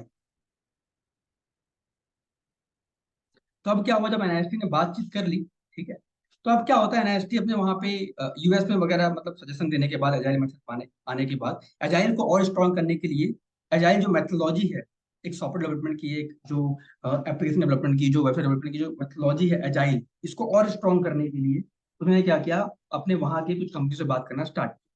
ठीक है। तो उन्होंने चला पता कि यार यहाँ पे एक कंपनी, उसका नाम है गिटहब। ठीक है। एक कंपनी है जो प्रोवाइड करती है सर्विस, उसका नाम है गिटहब। ठीक है। वो क्या बोलते हैं कि अगर डेवलपर कोड करता है और कोड करने के बाद उसे अपने कोड को कहीं पर रखना है, तो वो हमारे गिटहब में आए। गिटहब में आने के बाद एक अकाउंट क्रिएट करे, और अकाउंट क्रिएट करने के बाद सिंपल से गिटहब में एक बनाए, एक फोल्डर, या जिसको हम लोग बोलते हैं रेपोजिटरी, एक रेपो बनाए। उसको हम लोग, यहाँ पे आप फोल्डर बोलो तो गलत नहीं कहोगे, फोल्डर ही होता है कहीं। ठीक है। और यहाँ पे फोल्डर बनाए, और अपने कोड करने के बाद कोड को सिंपली यहाँ पे पुश कर। ठीक है। पहले क्या था कि आप जाओगे, एक हार्डवेयर लेके आओगे, लिनक्स इंस्टॉल करोगे, फिर आप कोड रखोगे। ठीक है। अभी क्या हुआ, एनआईएसटी ने एजाइल मेथड को स्ट्रॉन्ग करने के लिए, ठीक है, जो एजाइल मेथड था उनका, एजाइल जो मेथोलॉजी थी उसे और स्ट्रॉन्ग करने के लिए उन्होंने क्या किया, गिटहब लेके आ गए कि भाई कोड रखना है गिटहब यूज करो। ठीक है। तो एक सोल्यूशन यहाँ पे हो गया। उसके बाद क्या था, गिटहब में कोड आ गया, उसके बाद क्या था कि कोड की टेस्टिंग करनी है। ठीक है। तो टेस्टिंग करने के लिए पहले क्या था कि ऐसा था कि भाई डेवलपर को ही बिठा दिए, तू ही टेस्टिंग कर ले। ठीक है। लेकिन बाद में एनआईएसटी ने और कंपनियों से बात करी, तो वहाँ पे और भी कई सारी कंपनीज थी जिन्होंने बोला कि हमारे पास एक टूल है, या हमने एक टूल बनाया है, एक सॉफ्टवेयर बनाया है, जैसे मान लो सेलेनियम हो गया। ठीक है, एग्जांपल दे रहा हूँ मैं, सोनार क्यूब हो गया। इस तरह का हमने टूल बना के रखा हुआ है। अगर आपको टेस्टिंग वगैरह करनी है तो आप मैनुअल क्यों करा रहे हो? क्यों बिठा के बंदों को टेस्टिंग करा रहे हो, जाके बेचारा एक एक लाइन का कोड पढ़ रहा है? ऐसा मत करो। आप हमारे सॉफ्टवेयर यूज करो, इसको रन करोगे, पूरी टेस्टिंग एक बार में हो जाएगी। ठीक है। तो फिर क्या हुआ, मार्केट में गिटहब के बाद टेस्टिंग टूल भी आ गया मार्केट, सेलेनियम सोनार क्यूब। इसमें क्या होता है, आप एक बार इसको इंटीग्रेट करो कोड के साथ, इसको रन करो, आपकी टेस्टिंग पूरी एक बार में हो जाएगी। ठीक है। तो गिटहब में जो कोड रखने का प्रॉब्लम था वो भी सही हो गया, और टेस्टिंग का प्रॉब्लम भी सही था। ठीक है। अब गिटहब आने के बाद देखो एक चीज और हुआ, कि गिटहब में कोड रखने में, कोड मैनेज करने में और भी मतलब तरीके आ गए, कि भाई गिटहब में कोड किया, उसके बाद अपना ब्रांच, मतलब मल्टीपल चीजें हैं वहां पे गिटहब में। वो अभी गिटहब की बात नहीं करूंगा, बस आपको मैं एग्जांपल दे रहा हूँ। ठीक है, कि गिटहब आ गया, टेस्टिंग टूल आ गया। अब बारी आती है कि यहाँ पे तो हमने पहले भी सॉल्यूशन ढूंढ लिया था, चलो अभी और अच्छा सॉल्यूशन मिल गया, अभी सब कुछ ऑटोमेट हो गया, चीजें आ गई, तो पैसा कम लगेगा, रिसोर्स कम लगेंगे, काम हो जाएगा। ठीक है। लेकिन जो इस साइड का काम था, मतलब जो डेव साइड का काम था, ये वाला, चलो ये तो आसान हो गया। लेकिन जो ऑपरेशन वाला काम था वो अभी भी प्रॉब्लम में ही है, मतलब अभी भी चीजें वहां पे सही नहीं है। ठीक है। तो एनएसटी क्या किया, मार्केट में कुछ बड़ी कंपनी थी, अमेजोन हो गई, माइक्रोसॉफ्ट हो गई, गूगल क्लाउड हो गई, ठीक है। उससे जाके मतलब एनएसटी बात करता है और बोलता है, तो उनको बोलता है कि क्या आप लोग के पास अपना खुद का बना हुआ एनवायरनमेंट है, क्या खुद का डेटा सेंटर है? उन्होंने बोला हाँ, हमारे पास हमारी जो एप्लीकेशन हैं, जैसे अमेजोन की हो गई, अमेजोन पहले बुक बेचता था, ठीक है। अमेजोन की पहले बहुत सारी साइटें थी। तो अमेजोन बोलता है कि हाँ, मेरा कुछ खुद का इन्वायरमेंट मैंने बना रखा है, मेरी खुद की एक बिल्डिंग है, ठीक है, जहाँ पे मैंने सब कुछ लगा के रखा हुआ है, हार्डवेयर सॉफ्टवेयर सब कुछ लगा के रखा हुआ है।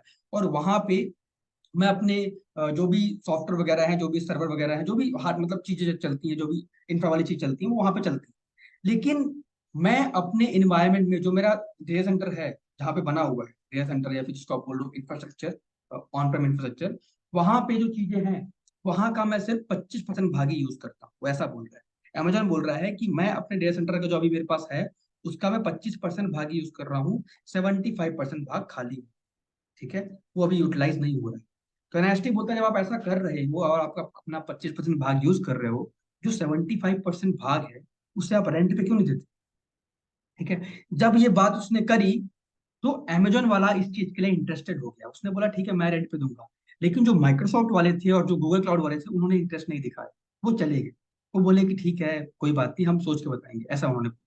लेकिन अमेजोन का जो जेफ बेजोस है, वो एक बिजनेस माइंडेड पर्सन है। उसने बोला मैं तो रेडी हूँ इस चीज के लिए कि अगर जो मेरा 75% भाग बच रहा है मेरे डेटा सेंटर का, उसको मैं अपना रेंट पे दूं और लोग उसमें काम करें, ठीक है। तो यूएस में यूएस गवर्नमेंट की एक साइट बन रही थी मिलिट्री के लिए, ठीक है। तब की बात बता रहा हूँ, यूएस गवर्नमेंट की एक साइट बनी थी मिलिट्री के लिए। तो उन्होंने क्या किया, उस साइट को होस्ट करने के लिए जो भी सर्वर वगैरह चाहिए था, वो उन्होंने खुद से कुछ नहीं किया। उन्होंने क्या किया, अमेजोन की बिल्डिंग में आए, अमेजोन वर्ड से बात किया, उसकी बिल्डिंग में आए, और यहाँ पे पहले सब कुछ लगा हुआ है, पहले से उनका हार्डवेयर लगा हुआ है, सॉफ्टवेयर लगा हुआ है, सब कुछ लगा हुआ है। तो उन्होंने उसका हार्डवेयर उसका सॉफ्टवेयर यूज कर लिया। और यूज करने के बाद मतलब बोला कि हम आपका यूज कर लें, तो उन्होंने बोला हाँ आप यूज कर लीजिए, लेकिन मंथली आपको पेमेंट करनी पड़ेगी। तो यूएस गवर्नमेंट ने अपनी वेबसाइट को बनाने के लिए जो अमेजोन का बचा हुआ भाग था, उसमें से कुछ हिस्सा यूज कर लिया और वहां पे अपने साइट को डिप्लॉय कर दिया। मतलब यूएस गवर्नमेंट बस डेवलपमेंट कराई अपने डेवलपर्स से, बाकी होस्टिंग वगैरह कहाँ कराई, अमेजोन में कराई, ठीक है। उसे उसके जो बड़ा बना बनाया जो डेटा सेंटर था वहां पे करा दी, ठीक है। पहले ये क्लाउड प्रोवाइडर नहीं थी, पहले उन्होंने बस ये एक प्लान किया और उसको प्लान को एग्जीक्यूट कर दिया। एक्सक्लूड करने के बाद क्या हुआ कि अमेजोन सोचता है कि यार ये तो अच्छा बिजनेस है, मतलब ये बंदा मेरा यहाँ पे मेरा बना बनाया जो बचा हुआ भाग था उसे यूज कर रहा है, मुझे मंथली पेमेंट कर रहा है, तो अच्छा बिजनेस है। क्यों ना इस बिजनेस को मैं वर्ल्ड वाइड ले जाऊं, दुनिया के हर कोने में ले जाऊं। तो जब जो उसका माइंड जग गया और वो दुनिया के हर कोने में चला गया, ठीक है, वो एशिया गया, वो यूरोप गया, वो ऑस्ट्रेलिया गया, वो यूएस गया, नॉर्थ अमेरिका, साउथ अमेरिका, हर जगह गया, जापान, सिंगापुर, चाइना, हर जगह गया। और जाने के बाद बैकएंड में चुपचाप से बैठ के अपना डेटा सेंटर बना दिया, ठीक है। जगह लिया वहां पे अपना डेटा सेंटर बना दिया, और बनाने के बाद वहां पे अपने हार्डवेयर सॉफ्टवेयर मतलब हार्डवेयर नेटवर्क राउटर स्विच सब कुछ लगा दिया, ठीक है। लगाने के बाद क्या बोलता है, कुछ टाइम के बाद क्या बोलता है, 2010 में ऑफिस लिया आया था ये, ठीक है। लॉन्च तो 2006 में ही हो गया था, लेकिन वो कुछ अपने कुछ एरिया में था, यूएस में था और इस जगह था। लेकिन 2010 में ऑफिस लिया आके बोलता है कि 2010 या उससे पहले आसपास का कुछ होगा, एग्जैक्ट डेट मुझे नहीं पता। तो आके मार्केट में ये बोलता है कि अगर आपको अपने कोई एप्लीकेशन में मतलब आप कोई सॉफ्टवेयर डेवलपमेंट कर रहे हो, कोई एप्लीकेशन डेवलपमेंट कर रहे हो, कोई वेबसाइट बना रहे हो, अगर आपको इंफ्रा चाहिए, अगर आपको सर्वर हार्डवेयर सॉफ्टवेयर चाहिए, मतलब सिस्टम वगैरह चाहिए, हार्डवेयर सॉफ्टवेयर, सॉफ्टवेयर नहीं चलो, नेटवर्क डिवाइसेस राउटर स्विच जो भी चाहिए, तो आप खुद का बिल्डिंग मत रेंट पे लो, खुद की चीजें मत खरीद के लेके आओ, ठीक है, उसमें बहुत पैसा लगता है। आप मेरे पास आओ, सब कुछ बना बनाया रखा, ठीक है। आप आओगे, मेरे पास आओगे, चीजों को यूज करोगे और बस पेमेंट करोगे, तो मतलब पेमेंट करोगे मंथली, बस इतना ही आपको करना। तो लोगों को ये प्लान अच्छा लगा, ठीक है। जब लोगों को ये प्लान अच्छा लगा, तो लोग क्या कर रहे थे, जो भी नई कंपनी अपना काम कर रही थी, जो नए प्रोजेक्ट में लोग काम कर रहे थे, जो नया डेवलपमेंट कर रहे थे, जो नया सॉफ्टवेयर बना रहे थे, जो नए एप्लीकेशन बना रहे थे, उन्होंने क्या किया, अपने कोड को डिप्लॉय करने के लिए खुद का इंफ्रास्ट्रक्चर नहीं बनाया, खुद की बिल्डिंग रेंट पे नहीं ली, खुद का हार्डवेयर नहीं खरीदा, खुद का राउटर स्विच नहीं खरीदा, कुछ खुद का कुछ नहीं खरीदा। बस जो बना बनाया मतलब जो क्लाउड प्रोवाइडर मतलब जो ये मान लो जो अमेजोन वाले बंदों का जो डे सेंटर था, वहां पे उनसे बात करी और वहां पे जाके डिप्लॉय कर, यहाँ वहां पे जाके अपनी सर्विस को डिप्लॉय कर दिया, अपनी एप्लीकेशन डिप्लॉय कर दिया, अपनी एप्लीकेशन को उनकी चीजों को यूज कर, ठीक है। जब ये चीज हुई, तो अमेजोन को और खुशी हुई और उसने बोला कि इस बहुत अच्छी चीज है जो मैंने करी, और अच्छा उनको भी उसको बिजनेस होने लगा, ठीक है। उसके बाद उन्होंने बोला कि इस बिजनेस को नाम क्या दूं मैं, ये तो बिजनेस अच्छा चल रहा है, इसको नाम क्या दूं। उन्होंने बोला कि जिस तरीके से बादल को आप घर में हो, आप जंगल में हो, आप पानी में हो, कहीं पे भी हो, आप बादल देख सकते हो। उसी तरीके से कंप्यूटिंग की सर्विस आप कहीं पे भी हो, आप ले सकते हो। ठीक है, इसलिए उन्होंने बोला, इस कंप्यूटर का नाम दिया क्लाउड कंप्यूटिंग। जिस तरीके से आप बादल कहीं से देख सकते हो, उस तरीके से कंप्यूटिंग की सर्विस भी आप दुनिया के किसी कोने से बैठ के हमारे प्लेटफॉर्म में ले सकते हो। इसलिए उन्होंने क्या नाम दिया, क्लाउड कंप्यूटिंग, ये हमारा क्लाउड कंप्यूटिंग। ठीक है, क्लाउड कंप्यूटिंग मार्केट में लॉन्च। ठीक है, और क्लाउड कंप्यूटिंग क्या है? क्लाउड कंप्यूटिंग क्या है? सिर्फ एक बिजनेस है जो बड़ी कंपनीज कर रही है, अमेजॉन, माइक्रोसॉफ्ट, गूगल वाली। माइक्रोसॉफ्ट, गूगल तो बहुत बाद में आए, अमेजॉन पहले से आ गया। ये क्या है? सिर्फ एक बिजनेस है। ठीक है, तो जब एनआईएसटी ने सब बात करी, सब चीजें हो गई, तो एनआईएसटी बोलता है कि यार अब तो यहाँ वाला काम भी आसान हो गया, कि अगर किसी को इंफ्रा क्रिएट करना है तो वो क्यों फिर जाके बिल्डिंग रेंट पे ले रहा है, सब कुछ खरीद के लेके आ रहा है। जाके जब अमेजोन से बात करे, उसका क्लाउड सर्विस यूज करे, और यहाँ पे जाके उसकी सारी सर्विस को यूज करके अपना इंफ्रा लगा दे। ठीक है, अपनी मशीन लगा दे, इंफ्रा मतलब उसकी मशीन लगी होगी, अपना डिप्लॉय यहाँ मशीन में डिप्लॉय कर दे, नेटवर्क वगैरह में डिप्लॉय, सब कनेक्टिविटी बना दे, सब कुछ वो उसके प्लेटफॉर्म में कर दे, खुद का कुछ ना करे। ठीक है, तो ऑपरेशंस वाले साइड में इंफ्रा वाला काम भी आसान हो गया। लेकिन यहाँ पे जो पहले लोग काम करते थे, लिनक्स इंजीनियर्स, स्टोरेज वाले बंदे, डेटाबेस वाले बंदे, उनकी जॉब पे खतरा। खतरा क्यों? कंपनी ये बोलने लगी कि भाई, अगर काम क्लाउड में हो रहा है, ठीक है, अगर काम अमेजोन में हो रहा है, तो मुझे ऐसा बंदा चाहिए जो क्लाउड में काम कर सके। उसको लिनक्स आना चाहिए, लिनक्स मैंडेटरी है, लेकिन क्लाउड की चीजें पता होनी चाहिए कि भाई नेटवर्क कैसे क्रिएट करते हैं। ठीक है, अमेजोन में कैसे काम करते हैं, अमेजोन क्लाउड में कैसे काम करते हैं, कैसे मशीन क्रिएट करते हैं, सब कुछ कैसे करते हैं, कैसे पूरे कॉन्फ़िगरेशन करते हैं, कैसे पूरा इंफ्रा बनाते हैं, ये पता होना चाहिए। तो मार्केट से लिनक्स सिस्टम इंजीनियर्स की जॉब हट के फिर क्या आ गया? नई प्रोफाइल आ गई, क्लाउड इंजीनियर्स। ठीक है, लोग ये हायर करने लगे कि भाई क्लाउड वाले बंदे काम करेंगे, सब कुछ ये चीजें करें। ठीक है, तो क्लाउड आ गया। उसके बाद देखो, अब यहाँ पे मेरा इंफ्रा बन गया, यहाँ पे मेरा डेवलपमेंट हो गई, गिटहब में कोड रख दिया, टेस्टिंग यहाँ पे कर लिया, इंफ्रा यहाँ पे बन गया। अब बारी आती डिप्लॉयमेंट के लिए। तो डिप्लॉयमेंट के लिए भी मार्केट में एनआईएसटी ने बात करी, क्योंकि उसको अजाइल मेथड स्ट्रॉन्ग करना था। उन्होंने बात करी, और बात करने के बाद कुछ कंपनी मार्केट में आई। उन्होंने क्या बोला कि अगर आपको कोड डिप्लॉय करना है तो आप कुछ मत करो, यहाँ पे हमारा प्लेटफॉर्म रेडी करो। ठीक है, इस प्लेटफॉर्म को एक तरफ से अपने कोड से इंटीग्रेट कर दो, और एक तरफ अपने जहाँ पे आप डिप्लॉय करो सर्वर से इंटीग्रेट कर दो, और हम आपको एक फीचर देंगे, यहाँ पे आप स्क्रिप्ट बना के रखो, जो भी करना है आप यहाँ पे आके वो फीचर को रन करो, फीचर को अप्लाई करो। अप्लाई करते क्या होगा, आपका अपने आप गिटहब से कोड उठेगा और यहाँ डिप्लॉय हो जाएगा। ठीक है, इस मेथड को उन्होंने क्या बोला, एजाइल मेथड में क्या बोलते हैं, CI/CD, continue integration, continue deployment. इसका मतलब क्या होता है कि आपका जो सर्वर है, आपका जो ये सिस्टम है जो आप यहाँ पे बीच में लगा डिप्लॉयमेंट के लिए, ये कंटिन्यू आपके गिटहब से इंटीग्रेट है। तो आपके कोड को कंटिन्यू पिक कर लेगा। जब आप यहाँ पे जब आप यहाँ की कोई फीचर को रन करोगे, तो ऑटोमेटिकली आपके कोड को पिक कर लेगा, कंटिन्यू इंटीग्रेशन बना हुआ है, और वहां पे इसको डिप्लॉय भी कर देगा। ठीक है, उसके बाद आप यहाँ पे ऐसी भी स्क्रिप्ट लिख सकते हो कि जब भी मेरे इस गिटहब में कुछ नया कोड आए, तो अपने आप यहाँ से कोड उठ के आ जाए और बिल्ड होकर यहाँ डिप्लॉय कर, मल्टीपल चीज कर सकते हो। ठीक है, इस प्रोसेस को क्या नाम दिया गया? इस प्रोसेस को नाम दिया गया CI/CD। इसके लिए कई सारी कंपनी मार्केट में आई। एक कंपनी का नाम बताता हूँ, जेनकिंस। ठीक है, जेनकिंस एक कंपनी आई, वो बोलती है कि आप हमारी सर्विस यूज करो CI/CD की। ठीक है, इस तरीके से मल्टीपल चीजें मार्केट में आना स्टार्ट हो गई। ठीक है, धीरे धीरे आपका एंसिबल आया ऑटोमेशन के लिए, कि भाई मतलब मान लो मुझे, मेरे पास 50 मशीन है, 50 मशीन में कुछ इंस्टॉल करना है। ठीक है, तो मैनुअली क्यों करूँ, ऑटोमेटिक करूँगा। तो एक स्क्रिप्ट लिखो, स्क्रिप्ट को रन कर दो। ठीक है, और एंसिबल में कुछ होता है, होस्ट फाइल, इन्वेंटरी फाइल, वहां पे जाके मशीन का एड्रेस दे दो, एंसिबल प्लेबुक को रन करो, ऑटोमेटिकली 50 मशीन जाके वो सॉफ्टवेयर इंस्टॉल कर दे। मतलब जो कॉन्फ़िगरेशन वाला काम था वो उसको मैनेज करने लगा एंसिबल, ऑटोमेशन लाने लगा एंसिबल। ठीक है, ऐसे और भी टूल मार्केट में आए, आपका टेराफॉर्म आया। ठीक है, ऐसे कई सारे टूल मार्केट में आए। ठीक है, और ये सब क्या है? ये एजाइल की मेथोलॉजी है। आप बोल सकते हो कि डेवॉप्स एजाइल का अपडेट मेथड, मतलब आप बोल सकते हो डेवॉप्स एजाइल का ही पार्ट है, एजाइल से ही डेवॉप्स निकला। ठीक है, डेवॉप्स का मतलब क्या होता है? डेवॉप्स का मतलब होता है एक ऐसा इंसान। ठीक है, डेवॉप्स कोई कोर्स नहीं है, कोई जॉब प्रोफाइल नहीं है। जॉब प्रोफाइल बोल सकते हो, लेकिन कोई कोर्स नहीं है, कोई ये नहीं है कि कोई एक टॉपिक है जो आप जाके पढ़ लो। डेवऑप्स का मतलब ये होता है कि एक ऐसा इंसान जिसे ये पता हो कि मेरा डेवलपमेंट किस लैंग्वेज में हुआ, गया मेरे जो जिसमें मैं काम कर रहा हूँ, साइट डेवलपमेंट किस लैंग्वेज में हुई, उसके कोड को कहाँ रखा गया है, उसकी टेस्टिंग कैसे हो रही है। अब उसके बाद टेस्टिंग वगैरह हो गई, अब उसको मैं डिप्लॉय कैसे करूंगा, उसको मैं किस तरीके से काम करके, जो एजाइल का मोटिव है, जो एजाइल का काम है कि भाई पैसा बचाना है, टाइम बचाना है, कैसे काम करूँ तो ये सब चीजें आसानी से जल्दी डिप्लॉय हो जाए। ठीक है, तो फिर मतलब ऑपरेशंस कैसे करूँ।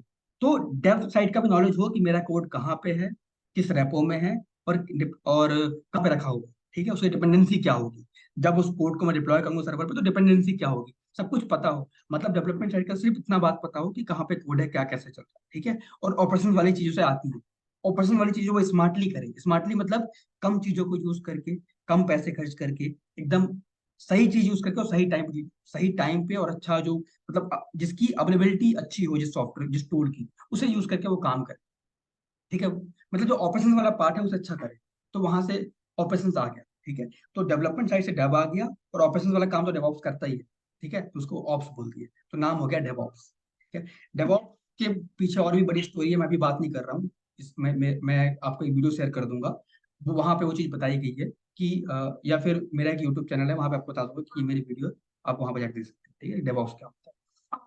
तो डेवॉप्स ये होता है कि एक ऐसा बंदा जिसे ये पता हो कि डेवलपमेंट किस लैंग्वेज में हुई, उसकी डिपेंडेंसी क्या होगी, कोड कहाँ रखा गया, कैसे डिप्लॉय करूंगा, ठीक है। और ऑपरेशन वाला काम उसे करते आना चाहिए स्मार्टली, ठीक है। क्योंकि ये जो आप काम कर रहे हो पूरा मेथड क्या है, ये एक एजाइल मेथड जिस पे आज हम काम करते हैं, एजाइल मेथड का ही पार्ट है, पहले एजाइल मेथड आया था, ठीक है। एजाइल का मतलब क्या होता है, cost effective time managing on time delivery solution देना है हमें क्लाइंट को, वो एजाइल का मेथड, ठीक है। तो ये सारी चीजें हैं। एजाइल में क्या होता है, एजाइल में आप पहले प्लानिंग करते हो, फिर अपना इंफ्रा बनाते हो, मतलब पूरा मेथड है Agile, ठीक है। उसके अपडेट वर्जन है डेवऑप्स। तो इस तरीके से आप यहाँ पे आके चीजों को यूज चीज मतलब आप डेवऑप्स में काम करते हो। अब देखो यहाँ पे मल्टीपल चीजें होती हैं डेवऑप्स में, तो ठीक है, आपके पास जेनकिंस है, आपके पास एनसिबल है, आपके पास टेराफॉर्म है, आपके पास और भी टूल है, पपेट है, शेफ है, ठीक है, आपके पास ग्राफाना है, प्रोमीथियस है, आपके मल्टीपल टूल है आज के टाइम, ठीक है। अब वो डिपेंड करता है कि आपको कौन सा यूज करना है, आपके लिए क्या रिलायबल है, और कैसे काम करना है, वो डेवऑप्स के ऊपर होता है, ठीक है। डेवऑप्स का काम ये भी होता है कि जब इंफ्रा बन जाए तो कॉस्ट को मैनेज करना, रिसोर्स को मैनेज करना, मॉनिटरिंग करना, सिक्योरिटी इंप्लीमेंट करना, सब कुछ डेवऑप्स का ही काम है, ठीक है। लेकिन हाँ, एक बात आपको और बताऊं, डेवऑप्स के आने के बाद क्लाउड की जॉब खतरे में आ गई। क्लाउड अभी रिक्वायरमेंट है, क्लाउड में लोग हायरिंग करते हैं, लेकिन आज के टाइम पे लोग क्लाउड वाले को भी डेवऑप्स में इंक्लूड कर दिए, लिनक्स वाले बंदों को भी डेवऑप्स में इंक्लूड कर दिए, ठीक है। वो ये बोलते हैं कि डेवऑप्स वाले बंदों को क्लाउड भी आए, लिनक्स भी आए, और ऑपरेशन वाले का जो टूल्स है वो भी आए, ठीक है। तो डेवऑप्स अब मार्केट में जो डिमांड है वो डेवऑप्स की हो गई है, क्लाउड की अब एडब्ल्यूएस वगैरह की नहीं रहे होगी, बहुत कम कंपनी करती होगी डेवऑप्स। डिमांड तो अभी भी लिनक्स की भी है बहुत, है ना, मतलब कई जगह पे लोग यूज करते हैं बहुत, लेकिन कई जगह यूज करते हैं। तो इस तरीके की चीजें मार्केट में आई और काम होना स्टार्ट, ठीक है। उसके बाद देखो, आपको एक बात बता दूं मैं, फ्यूचर ये नहीं, फ्यूचर डेवऑप्स नहीं, आने वाले कुछ टाइम में हमारे पास आज ही मार्केट में आ चुकी चीजें, आने वाला जो टाइम होगा वो एमएल ऑप्स का होगा, मशीन लर्निंग ऑपरेशंस में, जिसमें अभी मैं काम करता हूँ, ठीक है। आने वाला टाइम गिट ऑप्स का होगा, ठीक है, गिट ऑपरेशंस का होगा, जहां पे आप गिट मतलब गिट इज एवरीथिंग, उसका मोटिव है गिट इज एवरीथिंग, मतलब गिट से सारा काम कर लो, गिट से ही कोड रख लो, गिट से ही डिप्लॉय करो, सब कुछ गिट से कर दो, ठीक है। तो गिट ऑप्स आएगा, इलास्टिक ऑप्स है हमारे पास मार्केट में, ठीक है। आपने देखा अभी चैट जीपीटी आया हुआ है, ठीक है, आने वाले टाइम पे आप सारी डिप्लॉयमेंट चैट जीपीटी को इंटीग्रेट करके कर सकते हो, मल्टीपल चीजें मार्केट में आएंगी, ठीक है। तो फ्यूचर डेवॉप्स नहीं है, फ्यूचर और भी चीजें हैं। लेकिन हाँ, जैसे आज अगर आप डेवॉप्स में काम करते हो तो आपको लिनक्स आना चाहिए, आपको क्लाउड आना चाहिए, वैसे ही जब आप एमएलऑप्स, इलास्टिक ऑप्स, गिटऑप्स में काम करो तो आपको डेवॉप्स आना चाहिए। तो ये चीजें रिक्वायरमेंट हो चुकी, ठीक है। अभी के लिए इंट्रोडक्शन में इतना ही, बाकी चीजें मैं आपको अगली क्लास में, अगली वीडियो में बताऊँ, ठीक है।